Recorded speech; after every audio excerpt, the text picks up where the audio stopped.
When my son-in-law told me you're just a sad old woman who got lucky with money you don't deserve, I collapsed into my chair, the world spinning.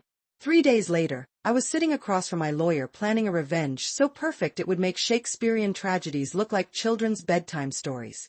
That's when I realized life isn't just a wheel of fortune, it's a guillotine waiting for the perfect moment to drop. If you're watching this, hit subscribe and tell me where you're from. Because trust me, this story twists more than a tornado in Texas. I never thought I'd be telling a story like this at 63 years old. My name is Eleanor, and until 6 months ago, I was living what I thought was a comfortable life with my memories of Thomas, my husband of 40 years who'd passed away last year. Thomas and I had built a respectable business empire from nothing. What started as a small logistics company in our garage grew into a regional powerhouse. We weren't billionaires, but we had secured our future and our daughter Clara's inheritance. Or so I thought. Clara married Renato 5 years ago. I gave Renato a position as financial advisor to our family holdings, a courtesy title that came with a generous salary but limited authority. At least that's what the paperwork said. Eleanor, you should focus on healing, he told me 3 weeks after the funeral, his arm around my shoulder. Grief takes energy. Let me handle these tedious financial matters. It seemed sensible. My heart was shattered, and business decisions felt overwhelming. Clara was grateful too. Mom, Dad would want you to take care of yourself, she said. Renato understands all this financial stuff. Within 2 months, I noticed small changes. Statements arriving at Renato's office instead of my home. Board meetings rescheduled when I was visiting my sister. Minor decisions made without consultation. Just streamlining things, he'd say with that practiced smile. Nothing worth bothering you about. Then came my birthday dinner at Clara's house. I'd mentioned wanting to use some money for a scholarship fund in Thomas's name. Actually, Renato said, swirling his wine, those funds are already allocated for expanding the distribution center. I didn't approve that, I said, confused. The look he exchanged with Clara made my stomach drop. Mom, Renato's been making all the right moves. The company's up 12%. But I'm still the majority shareholder, I reminded them. That's when it happened. The moment everything changed. Renato put down his glass. Eleanor, with all due respect, you're just a sad old woman who got lucky with money you don't deserve. Thomas built that company, not you. You were just along for the ride. The silence that followed was deafening. Clara looked down at her plate. She didn't defend me. I've been modernizing operations, he continued, his voice eerily calm. The board supports my vision. They know who really understands business here. I left their house in tears, my legs barely carrying me to my car. The betrayal wasn't just from Renato, it was from my daughter who sat silently as I was humiliated. The next morning, I discovered my access to the company accounts had been restricted.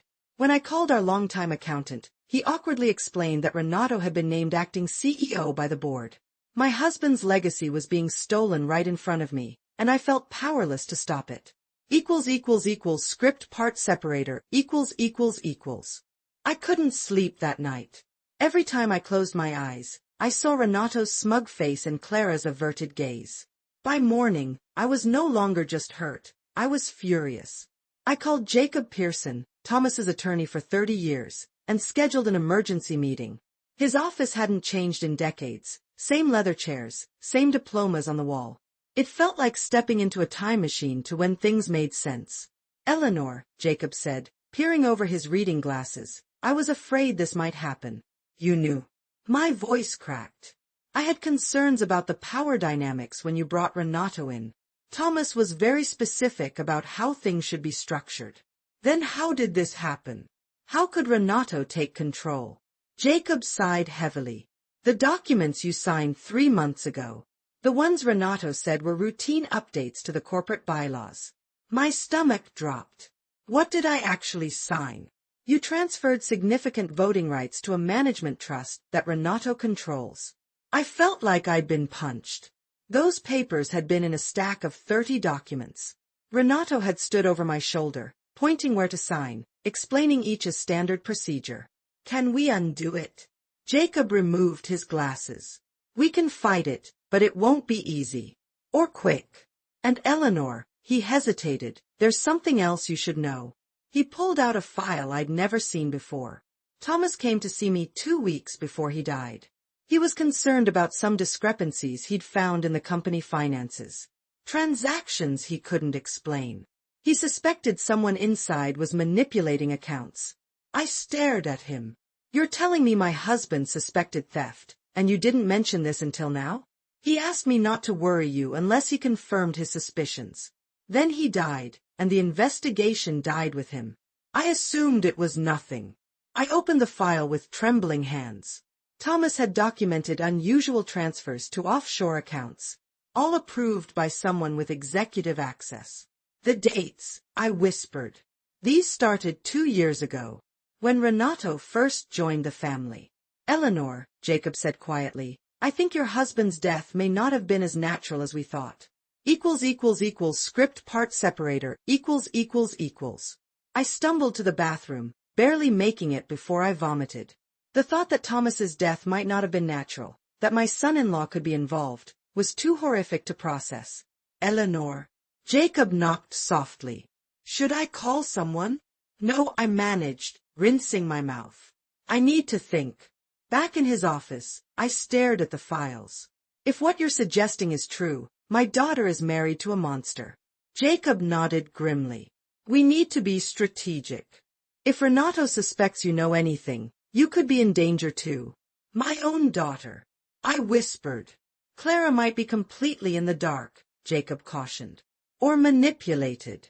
Don't assume her complicity yet. I straightened my shoulders.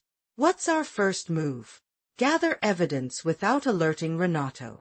I'll file preliminary paperwork challenging the transfer of control, but we'll request the proceedings be sealed. And Thomas's suspicions about the accounts? Jacob lowered his voice. I know a forensic accountant who worked with the FBI. She's discreet. As I left Jacob's office, my phone buzzed with a text from Clara. Mom, we need to talk. Renato's worried about you. I nearly laughed at the audacity. Worried about me. Or worried about what I might do. Instead of responding, I drove to the cemetery. Sitting beside Thomas's grave, I felt a strange calm replace my panic. I won't let him take what we built, I promised my husband. And if he had anything to do with your death, I'll make him pay. My phone rang, Renato himself. Eleanor, where are you? Clara's concerned. His voice was honey-smooth, concerned. How had I never heard the falseness before? I'm just getting some air, I said pleasantly. Thinking about things. About last night, I spoke harshly. The pressure of growing the company, you understand. Of course, I said. Everyone says things they don't mean sometimes. The relieved breath he took told me everything. He believed I was still the docile, grieving widow. He had no idea what was coming. Script part separator, For 3 weeks, I played my role perfectly. The grieving widow, slightly confused by business matters but grateful for Renato's help. I nodded at his explanations, signed the documents he put before me, after secretly photographing them for Jacob, and acted appropriately subdued at board meetings. Meanwhile, Jacob's forensic accountant, Marlene, was tearing through the company books like a hurricane. She found what we suspected, a pattern of financial manipulation dating back to shortly after Renato joined the family. He's been siphoning funds through a complex network of shell companies, Marlene explained, spreading documents across Jacob's conference table. Small amounts at first, then increasingly larger sums after Thomas died. Over $4 million, Jacob added grimly. I felt sick. Where's the money now? That's where it gets interesting, Marlene said. Most of it's sitting in accounts in the Cayman Islands. But about $1 million was transferred to a medical research company called Novatech Pharmaceuticals. The name meant nothing to me, but Jacob's expression changed. Novatech was investigated last year for experimental heart medications that failed FDA approval, he said quietly. They were specifically testing drugs that could trigger cardiac events indistinguishable from natural heart attacks. The room went silent. Even Marlene, who dealt with financial crimes daily, looked shaken. You're suggesting. I couldn't finish the sentence. I'm not suggesting anything definitively, Jacob said carefully. But this connection warrants investigation. I closed my eyes, thinking of Thomas clutching his chest that morning, of how surprised his doctor had been given his excellent health. "We need more," I said finally. "Suspicion isn't proof." Jacob nodded. "I have a contact at the FBI's Financial Crimes Division. With what we've found, they'd have grounds for an investigation." "Not yet," I said, surprising myself with my steadiness. "If we move too soon, we might lose our chance to get everything." "What are you thinking?" Jacob asked. "Renato believes I'm clueless." "Let's use that. The annual shareholders meeting is in 3 weeks. He's planning to announce the restructuring that will essentially push me out completely." I looked at them both. "That's where we'll end this. All at once. The financial crimes, the company takeover, and, if we can prove it, what happened to Thomas. Script part separator ===. As I drove home, the weight of what I discovered pressed down on me like a physical force. Had Renato actually murdered Thomas? The thought made me grip the steering wheel until my knuckles turned white. I'd welcomed him into our family, treated him like a son. That night, Clara called again. "Mom, please come over for dinner tomorrow. We need to clear the air." I agreed, knowing I needed to maintain appearances. Walking into their home, a house Thomas and I had helped them buy as a wedding gift, felt like entering enemy territory. Clara hugged me awkwardly. Renato emerged from his home office, all smiles and charm. "Eleanor, I've opened a special bottle of Cabernet. The same wine Thomas used to love." The audacity made my blood boil, but I smiled pleasantly. During dinner, Renato explained his vision for the company's future. I nodded, asked appropriate questions, played the role of the impressed mother-in-law. "The thing is, Eleanor," he said, refilling my glass, "we need to formalize the new arrangement. There are some documents." "Of course," I said sweetly. "Whatever you think is best." Clara looked relieved. She'd clearly been worried I'd make a scene. "Mom, we just want what's best for everyone. Dad's company needs young energy to survive in today's market." "Your father's company," I corrected gently. "Our company." Something flickered in Renato's eyes, annoyance breaking through his mask. "The past is the past," he said dismissively. "We're talking about the future." As I was leaving, Clara hugged me again. "I'm so glad you understand," she whispered. I held her tightly, wondering how much she knew. Was my daughter an accomplice or another victim? In my car, I received a text from Marlene, found connection between R and Novatech exec. Meeting tomorrow. The pieces were falling into place. I just needed to stay one step ahead for a little while longer. Script part separator ===. The next day, Marlene spread photographs across Jacob's desk. "These were taken at the Westlake Country Club last year," she said. 2 months before Thomas died. I stared at the images of Renato in deep conversation with a silver-haired man I didn't recognize. "That's Victor Dominguez," Jacob explained. "Chief Research Officer at Novatech." They were having private meetings that don't appear in any of Renato's official calendars. My hands trembled. "This can't be coincidence." "There's more," Marlene said, pulling out bank statements. Renato invested $250,000 in Novatech personally, then pulled it out 3 weeks after Thomas died. The investment returned nearly triple. "Like he knew exactly when to get out," I whispered. Jacob placed his hand over mine. "Eleanor, we need to involve the authorities now." "Not yet," I insisted. "The shareholders' meeting is just 2 weeks away. If we move now, he might slip through some legal loophole. I want him destroyed completely." "This isn't just about the company anymore," Jacob argued. "If he's involved in Thomas's death, all the more reason to be certain," I countered. "I need absolute proof before I accuse my son-in-law of murder." That night, I lay awake thinking about Clara. How much did she know? Was she blinded by love or complicit in her father's death? The uncertainty ate at me. My phone pinged with an email notification. Renato had sent the final paperwork for me to review before the shareholders' meeting. The document was titled Resolution for Emeritus Status. He was officially pushing me into retirement. I forwarded it to Jacob without opening it, then took 2 sleeping pills to quiet my racing mind. The next morning brought unexpected news. Marlene called at dawn. Eleanor, I've been digging through Thomas's personal emails. There's something you need to see immediately. Script part separator, An hour later, I was staring at printouts of Thomas's emails in Marlene's cluttered office. Thomas knew something was wrong, Marlene explained, highlighting specific exchanges. He was privately investigating discrepancies in the quarterly reports. Look at this email he sent to himself. The note was dated just 1 week before his death. Are definitely involved. Need to check medication supply. Clara must be protected at all costs. My heart stopped. Medication supply. What does that mean? Jacob, who had joined us, removed his glasses.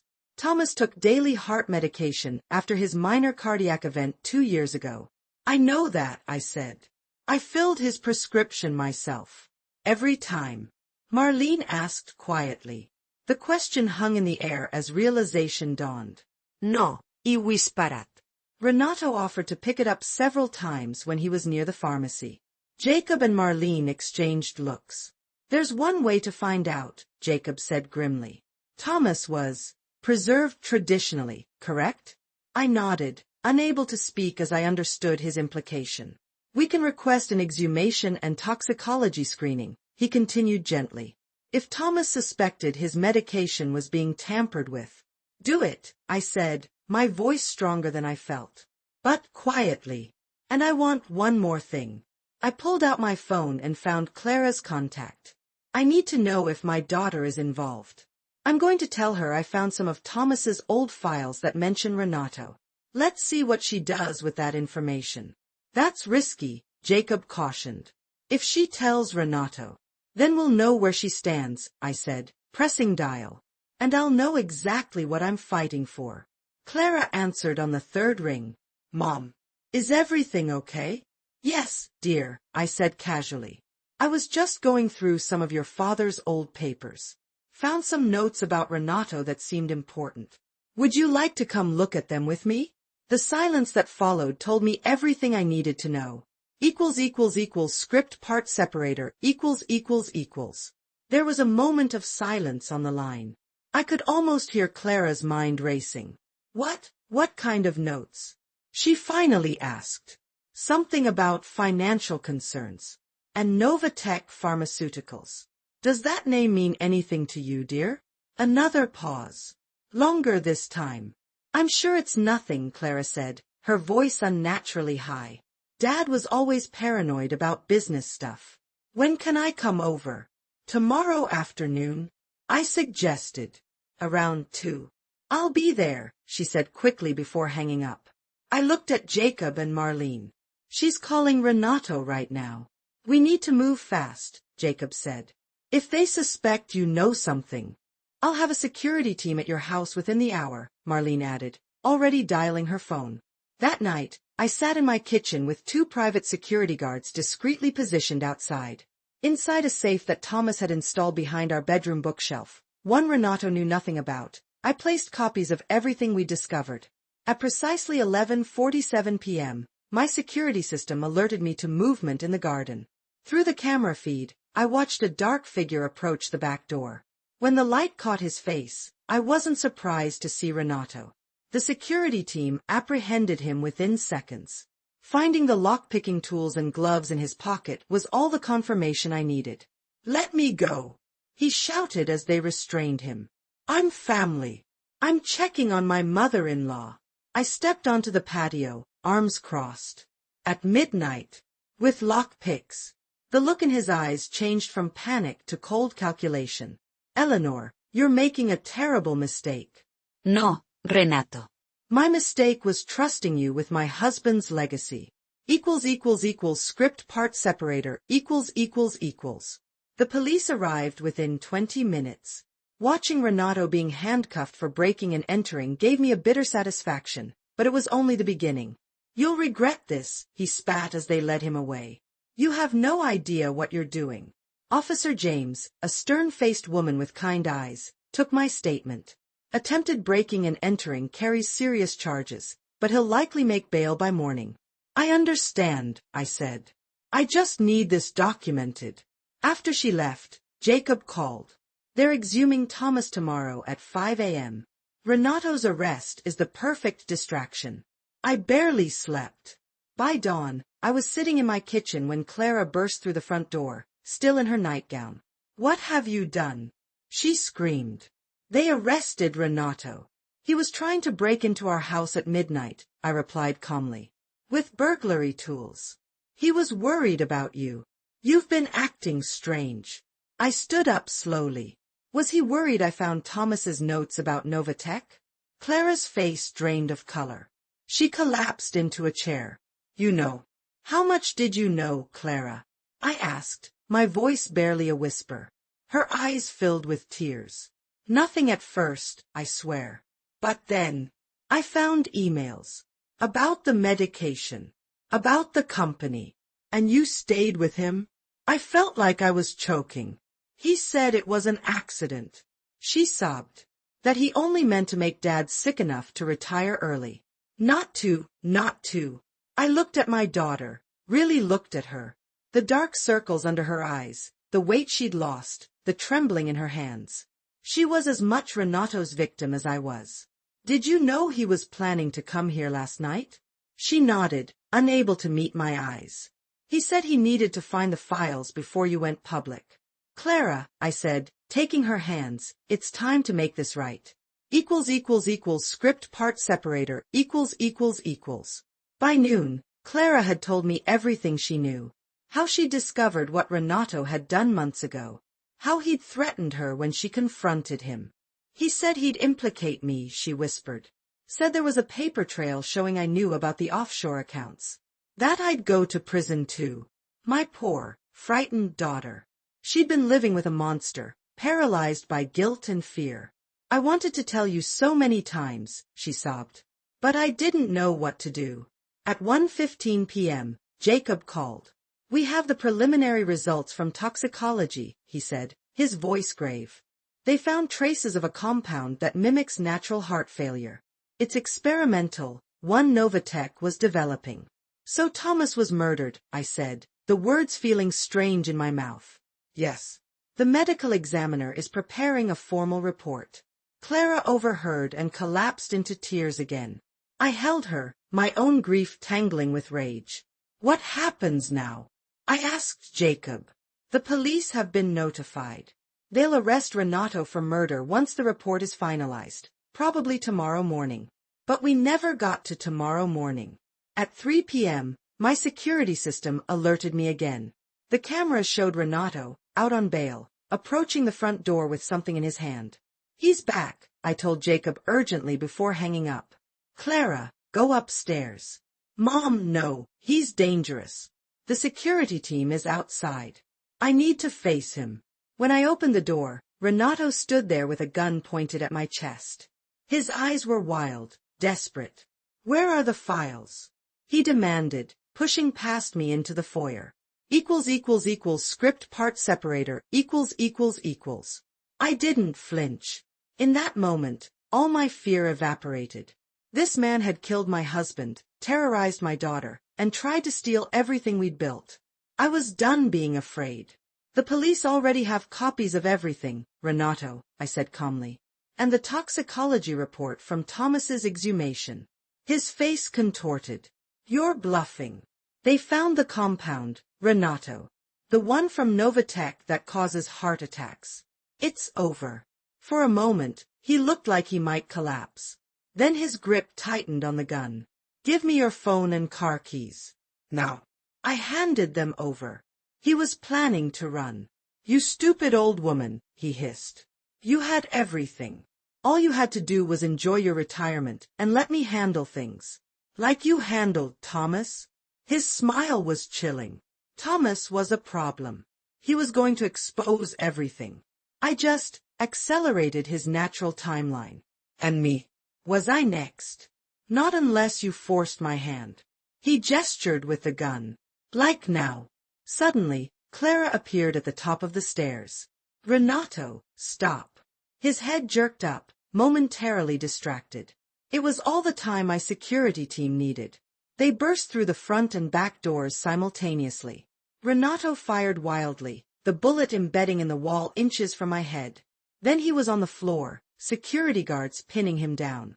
As the police arrived minutes later, Renato locked eyes with me from the floor. "This isn't over," he growled. I looked down at him, this man who had caused so much pain, and felt nothing but pity. "Yes, Renato. It is." The detectives read him his rights as they handcuffed him. Murder. Embezzlement. Attempted murder. The charges kept coming. Clara clung to me, trembling. "Is it really over?" I held my daughter, watching as they took away the man who had nearly destroyed us both.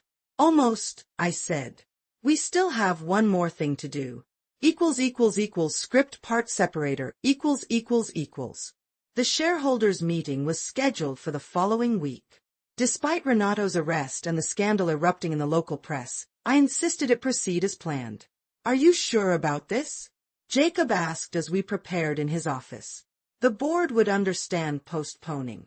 "They need to see me in control," I replied, reviewing my presentation one last time. "Everyone needs to see that."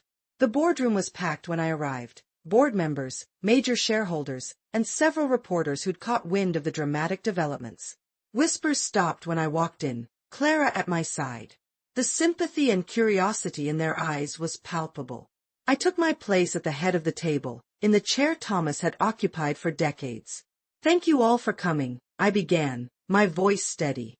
"As you're aware, recent events have revealed criminal activities within our company. For the next 30 minutes, I methodically outlined everything: the embezzlement, the manipulation of company bylaws, and the evidence linking Renato to Thomas's death. I presented the forensic accounting reports and the preliminary findings from the medical examiner. I take full responsibility for my failure to detect these activities," I said. "I trusted the wrong person with my husband's legacy." Marcus Winters, our longest-serving board member, leaned forward. "Eleanor, no one blames you.